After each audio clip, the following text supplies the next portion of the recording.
All right. So I'll be talking on whether all patients with cardiogenic shock should receive mechanical cardiac support. Um, Now, at the outset, I have to confess that though this can happen in an ideal world, in a practical world, most of our patients who receive mechanical cardiac support would be in refractory cardiogenic shock. And the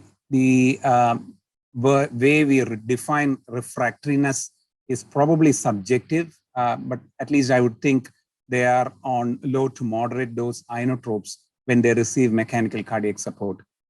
Now, so having said that, let me also take you through why mechanical cardiac support is important in patients with refractory cardiogenic shock. I have no conflict of interest to declare. I need to acknowledge that I have borrowed a few slides from Kamlesh at Biomed. Now, what's the rationale for temporary cardiac support in cardiogenic shock? There are a few things that we need to know about cardiogenic shock per se. At the outset, you need to know that the overall cardiovascular mortality rates globally has been improving over the last few years, especially in the past decade. It's come down by more than 20%, thanks to the way we use our antiplatelet drugs, thanks to the way we use our statins, thanks to the way we approach preventive cardiology.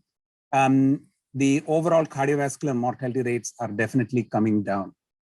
But the same cannot be said about cardiogenic shock patients, because it's still sad that despite the gadgets we have, despite the devices we have, more than 50% of the cardiogenic shock patients die. And a lot of registries do quote higher numbers too. Worse come worst, some of these survivors, especially at least 1 in 5 of these survivors, have hospital readmission within 30 days with progressive heart failure. So again, makes us look, it's a bit ironical that way that, even though we are looking at cardiogenic shock, at treating cardiogenic shock differently, we are still not winning. And I'm sure, interventional cardiologists would agree with me on the fact that a lot of times they would find that despite doing a good job in the cath lab, they would find their patients succumbing to multi-organ failure and dying eventually. And that's where, I feel that our approach to cardiogenic shock needs to change. The way I look at cardiogenic shock is essentially by the hemodynamic equation, which I think is composed of peripheral perfusion, coronary perfusion, as well as LV unloading. So these are the 3 major components that are going to decide your outcomes in cardiogenic shock. We'll discuss how these impact on outcomes in cardiogenic shock in the next few slides. And I'll also take you through the kind of devices, how they impact on cardiogenic, on these components of the cardiogenic shock differently. So, of course, of late, we've been having a lot of preclinical and a few pilot trials that has clearly shown that unloading of LV can be cardioprotective. So it's not cardiac reperfusion per se, coronary reperfusion per se, that accounts for your mortality in cardiogenic shock. You need to pay attention to the unloading of LV as well as peripheral perfusion here. Having said that, the in-hospital mortality in cardiogenic shock following AMI has not changed much, and it remains somewhere between 40 to 50% in most of the registry data. More worrying is the fact that the mortality tends to increase by at least 10% in the days following hospital discharge. This is something which previous speakers have touched upon, the need for temporary cardiac support and the various stages of cardiogenic shock. It's clearly evident that, most of our patients present when cardiogenic shock is in the progressive stage, and by then their mortality has already gone up. Ideally, we would want them to capture somewhere here.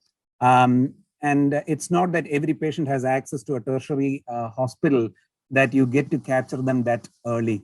So very often you get to see them in the late compensated stage or in the early progressive stage. And by then, you hit this mortality numbers of 50%. So what can we do to improve mortality? Well, there are only a few things we can do. But having said that, by the time they hit this stage, they are already on inotropes. And this was briefly discussed that inotropes are bad, but I'm just giving you an idea of how bad inotropes are in cardiogenic shock. So, a patient who doesn't have no inotrope, so that by definition, can still have cardiogenic shock, still can have a mortality of 2%. However, as the dose of inotropes increase, at least to moderate doses, the mortality still remains less than 10%. The moment the dose of inotropes goes high, you can see a threefold rise in mortality, and then it keeps going on further. So, even if we were to use mechanical cardiac support early, this probably would be a right window to choose. But having said that, as I said, the presentation of the patient is equally important. So you don't know at what part of or at what stage of cardiogenic shock we capture these patients. So that becomes very important equally. As I said, a lot of theoretical or a lot of argument has been made about left ventricular unloading.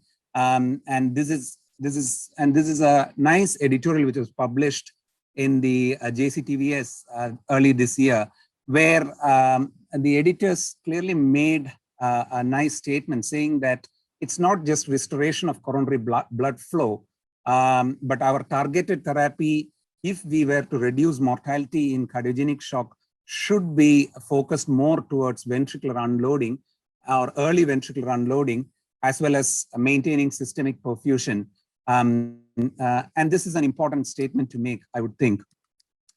So with these things in the background, let's have a quick look at what are the different kinds of temporary cardiac support that we can offer in cardiogenic shock. Now, we already know a lot about IABP because this has been in vogue for years altogether. We now have the Impella at our disposal. Of course, VA ECMO has been around for the past few decades.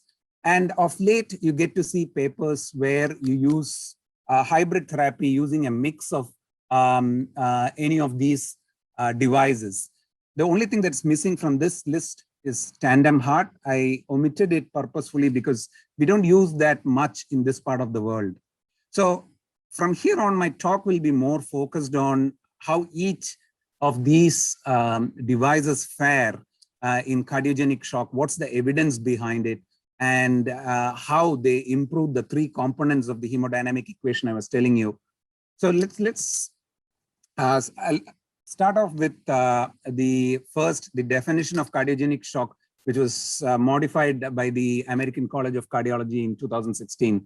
Now, this is a simple algorithm, but the best thing I like about this algorithm is the way the cardiogenic shock got defined eventually into early, the shock state, and the severe shock state. And the algorithm also found a place for each of IABP, Impella, and VA ECMO in the management of cardiogenic shock. Now, each device has its own pros and cons. It's not that we have a one-size-fits-all kind of device here. So we will have to use each of these devices in various contexts. I'm not going to highlight which device is to be used in which context because the next speaker, Wei Chin, is going to highlight that. So no spoiler as much that is concerned. The other thing we need to know that these three devices, which I highlighted, have different variables which they accentuate differently in cardiogenic shock. So, but the bottom line I need to highlight here is, and this is something for everyone to know, when it comes to augmentation of cardiac flow, the IABP has the least. It augments up to 1 liter, while the Impella can augment anywhere between 2 to 5 liters. Patients who need higher flows for peripheral perfusion would need devices like VA ECMO. And I'm giving you an idea of this flow augmentation just to have an idea of what devices would fit in and where. Having said that, when you use temporary cardiac support in cardiogenic shock, these are the possible outcomes eventually. I mean, either your patient recovers or he becomes a bridge to transplant or wired. And there are a few instances where you would still need temporary cardiac support as a bridge to decision. A subgroup of patients eventually end up being a bridge to nowhere. And these are the ethically daunting patients where you know that they are going into a refractory heart failure situation and you cannot help them with much support. And I'm trying to project this here just to tell you that even though we embark on temporary cardiac support, we need to consider the big picture here as to what your exit strategy is going to be and what you're going to do if you are going to embark on any of the temporary cardiac support, if your patient is going to be a bridge to nowhere. Let's look at each of these temporary cardiac devices in a bit more detail. The aortic balloon pump is one of the oldest cardiac devices that's been in vogue, and it's still the commonest mechanical cardiac support that's being used in acute MI. First used in 1960. Of course, there has been lots of publications, including the latest IABP SHOCK 2 trial, which showed no reduction in 30-day mortality, no differences in catecholamine therapy or other hemodynamic parameters. And in fact, the trial showed that the follow-up mortality was about 50% at 1 year and 66% at 6 years. As I said, it definitely the benefits with IABP has been lacking, not just in terms of survival, even with other parameters as well, to the point that societal guidelines have downgraded IABP to a class 3B recommendation in AMICS. However, there might be some role for IABP in patients with mitral regurgitation or ventricular septal defect. The next temporary cardiac support that we get to hear more is Impella. The history of Impella is much more interesting in that, the idea came up from the Archimedes screw. The Archimedes, we all know, was the ancient physicist who lived in ancient Greece. In those days, the screw was used for raising the water up, and it said that this screw was even used to water the plants in the hanging gardens of Babylon.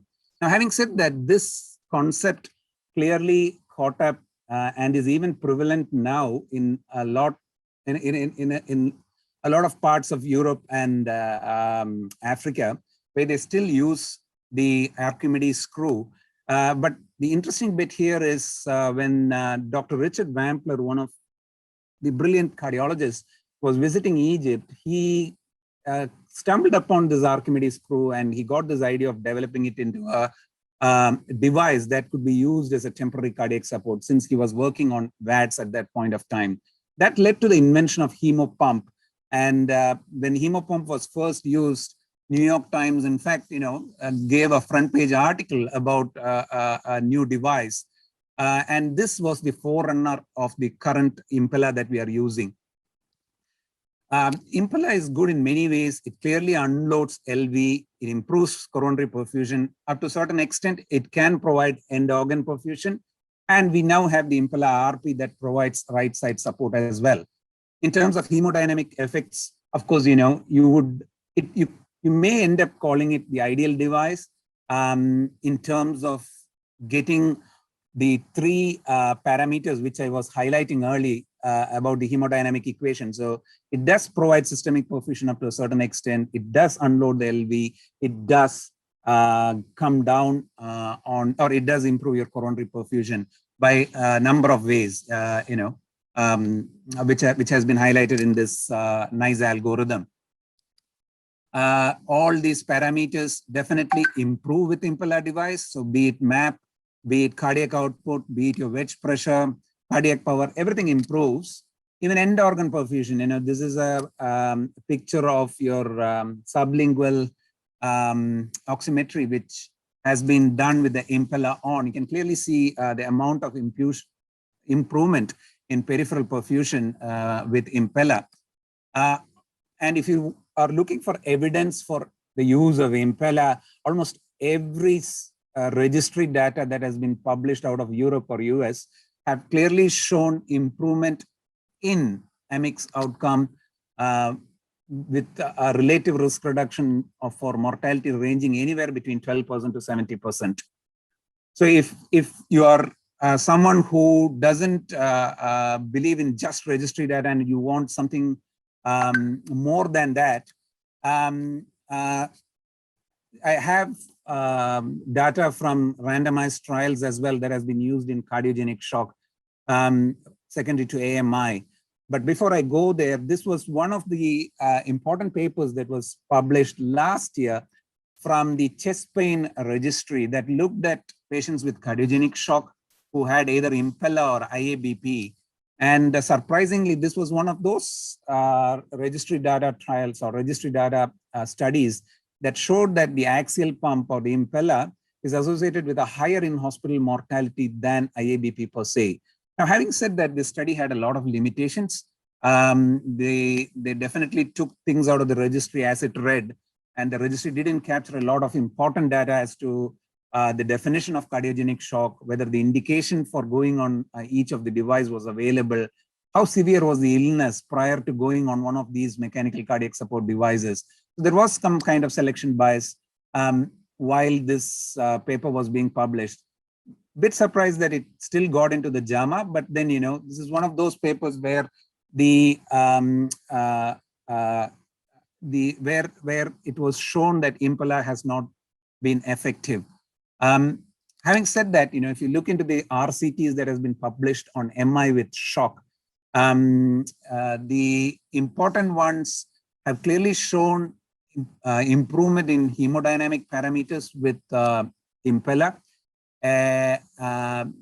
They have not shown any big difference in 30-day mortality yet, which makes you think as to how good is this device when compared to others. But having said that, institutions that use Impella in a protocolized way, especially, data coming out of places like Detroit, they have clearly shown how much outcomes can be improved if you use this device diligently and when the indication is right. Now, if you believe in the pyramid of evidence, I would think that a systematic review or a meta-analysis rates better than an RCT on any day.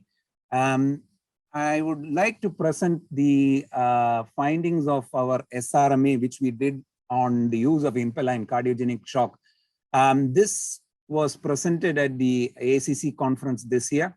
Our findings were essentially that the overall in-hospital mortality after use of Impella from about 50 observational studies and 2 RCTs numbering to about 2,800 patients was about 47%. In fact, we looked at the long-term outcomes as well, where a 90-day mortality was about 45%, 6-month mortality was about 51%, and 1-year mortality was about 55%. The important adverse effect profile that clearly stood out was a higher incidence of hemolysis with the axial pump and an access site bleeding, which was quite high when you compare it with other temporary cardiac support devices like the ECMO or IABP. Having said that, definitely this is a device that clearly shows promise, and these outcomes clearly look promising, and that we look forward to other RCTs like danger shock outcomes to decide on where Impella stands in the management of cardiogenic shock. In terms of VA ECMO and cardiogenic shock, of course, VA ECMO has been used for cardiogenic shock over the last few decades. The indications or the way it has been used has been quite different depending on the institution. But having said that, this is one of those propensity match studies which was published 5 years back from France. The La Sepetier group essentially holds they conduct the largest number of ECMO in the world today. and their outcomes are about 47% ICU survival for patients with VA ECMO who need it for AMI-CS. Having said that, there are studies quite similar to Impella where the use of ECMO with an unloading device essentially has reduced mortality. So an argument is definitely there for using ECMO before PCI rather than after PCI. So what becomes important in this context is whether it's a door to balloon time or whether it's a door to unloading time. Having said that, the biggest drawback of VA ECMO is essentially the fact that it's unphysiological in cardiogenic shock. Clearly, the flows of the return flows of the blood into the aorta is definitely against a contracting ventricle. So essentially the afterload becomes quite high and the LV gets logged. So ECMO in unison may not be a good option. You need LV to be unloaded, and there are different ways of unloading the LV. And these are the graphs which one of the previous speakers was alluding to. I just want you to look at the way the pressure volume curves get shifted with IABP and Impella. And clearly, when you get to see that left shift, you think that they would improve outcomes as well. Yes, they do. The combination of ECMO and IABP has always been controversial, with a lot of studies showing not much improvement. But I present here the data from the Japanese database, which is the biggest data available so far on ECMO plus IABP. And they clearly showed, or they did a propensity matched analysis, which showed that ECMO, when you combine it with IABP, has better outcomes than VA ECMO alone. Having said that, as I said, there are other single center and multi-center data that has shown otherwise.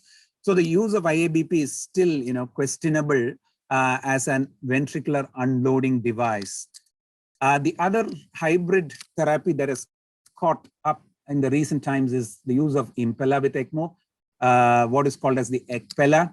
And clearly, Pappalado's group from Italy clearly showed that when you combine ECMO and Impella in life-threatening cardiogenic shock, it not just improves hospital survival, it improves a lot of other clinical outcomes as well. So to conclude, my take-home message is I still come back to the hemodynamic equation, which I was talking about. Essentially, if you are looking at improving outcomes in cardiogenic shock, you need to improve the circulatory support during shock. You need to improve on our ventricular unloading during shock, as well as you need to improve on coronary perfusion. Mind you, the devices which we have currently do these in variable proportions. So essentially, a device like IABP might improve coronary perfusion, but may not do the rest of the other things, while a device like VA ECMO might provide more systemic perfusion while not providing ventricular unloading. So the question then becomes when and how you should use each of these devices. And I would, set the tone for Wei Chin to continue with, continue on this so that, you guys get a better idea of what would be better in a particular scenario. Thanks.